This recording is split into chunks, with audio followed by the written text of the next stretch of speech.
Bonjour chers amis de Pont-de-Claix, je suis heureux de pouvoir répondre à l'invitation de Christophe Ferrari et d'être d'une certaine façon avec vous en ce 10 mai. Le 10 mai évoque bien sûr la victoire de François Mitterrand il y a 40 ans, mais le 10 mai aussi, depuis 2006, c'est la commémoration de l'abolition de l'esclavage et de la traite.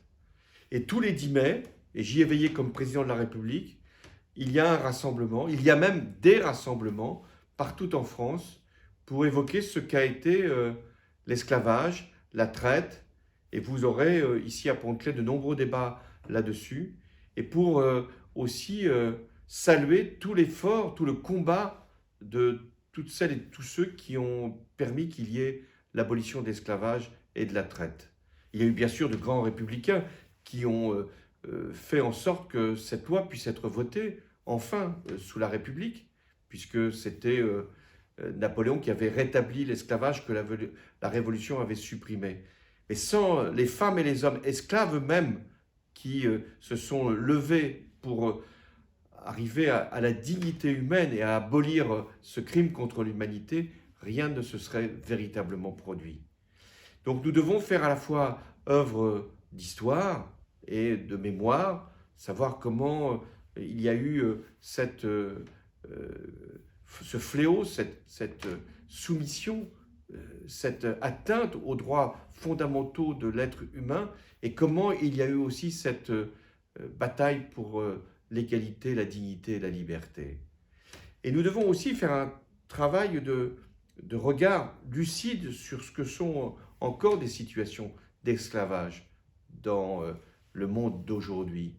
Des femmes et des hommes qui sont encore soumis à l'exploitation, aliénés dans leurs droits. Des femmes qui ont aussi tous les jours le sentiment d'être esclaves. Des hommes qui sont dans des conditions de travail, dans des situations indignes. Des enfants qui sont obligés de travailler pour survivre. Et donc c'est ce combat-là qui doit encore nous animer. Histoire, mémoire, mais aussi avenir, parce que nous avons ensemble à défendre de grandes valeurs, de grands principes.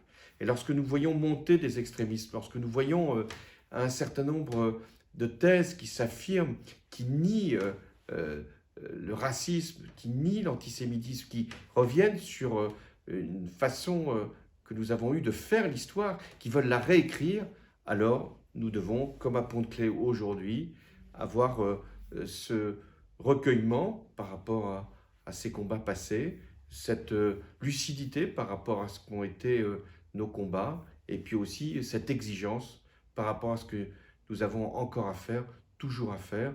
Et ici, à Pont-de-Claix, vous êtes de ce point de vue exemplaire. Bon travail, bon colloque et surtout bon 10 mai. À tous égards, souvenons-nous du 10 mai.